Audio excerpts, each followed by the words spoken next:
New Holland 2021 December model 2 wheel drive ട്രാക്ടറാണത്.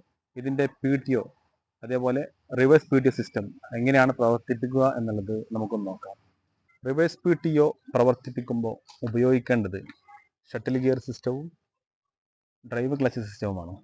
Shuttle gear സിസ്റ്റത്തിൽ ഫോർവേഡിൽ ആണെങ്കിൽ PTO ഫോർവേഡിലേക്ക് work ചെയ്യും, റിവേഴ്സിലാണെങ്കിൽ റിവേഴ്സിലേക്ക് work ചെയ്യും.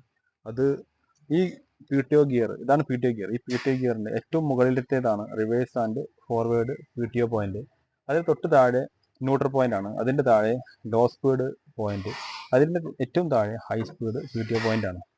ഈ ഏറ്റവും മുകളിലത്തെ റിവേഴ്സ് ആൻഡ് ഫോർവേഡ് PTO ആ പോയിന്റിൽ PTO വർക്ക് ചെയ്യണമെങ്കിൽ ഈ ഷട്ടിൽ ഗിയർ സിസ്റ്റമാണ് ഉപയോഗിക്കേണ്ടത്.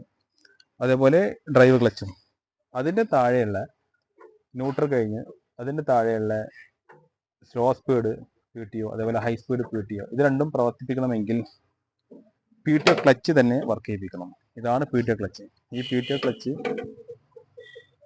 ഈ PTO ക്ലച്ച് ഓൺ ചെയ്താലാണ് low speed high speed PTO work ചെയ്യുള്ളൂ.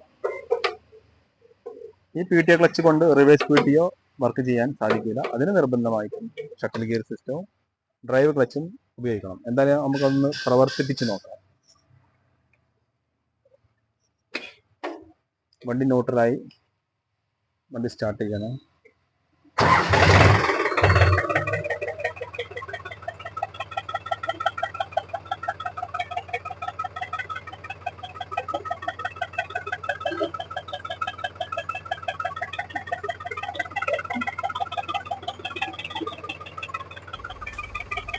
ഷട്ടിൽ ഗിയറും റിവേഴ്സ് പോയിന്റിലേക്ക് മാറ്റാം.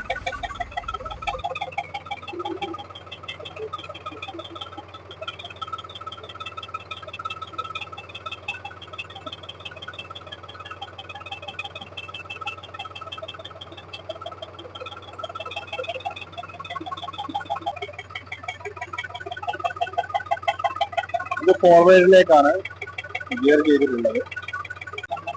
PTO ഷാഫ്റ്റ് വലതുവശത്തേക്ക് തിരിയുന്നതായിട്ട് കാണാം. ഇനി ലോ സ്പീഡ് ഗിയർ ഉപയോഗിക്കുമ്പോൾ ഈ PTO ക്ലച്ച് നിർബന്ധമായിട്ടും ഉപയോഗിക്കണം. അപ്പോഴേ അത് വർക്കാവുള്ളൂ. വളരെ സ്പീഡിലാണ് നമുക്ക് ഇറങ്ങുന്നത്.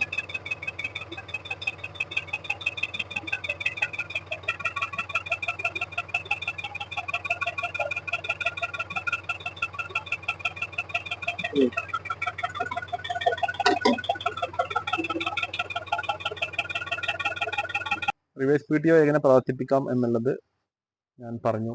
അത് നിങ്ങൾക്ക് മനസ്സിലായി, അത് യൂസ്ഫുൾ ആവുമെന്ന് കരുതുന്നു. വീഡിയോ ഇഷ്ടമായി ലൈക്ക് ചെയ്യുക, ഷെയർ ചെയ്യുക, കമൻറ്റ് ചെയ്യുക. Okay, thank you.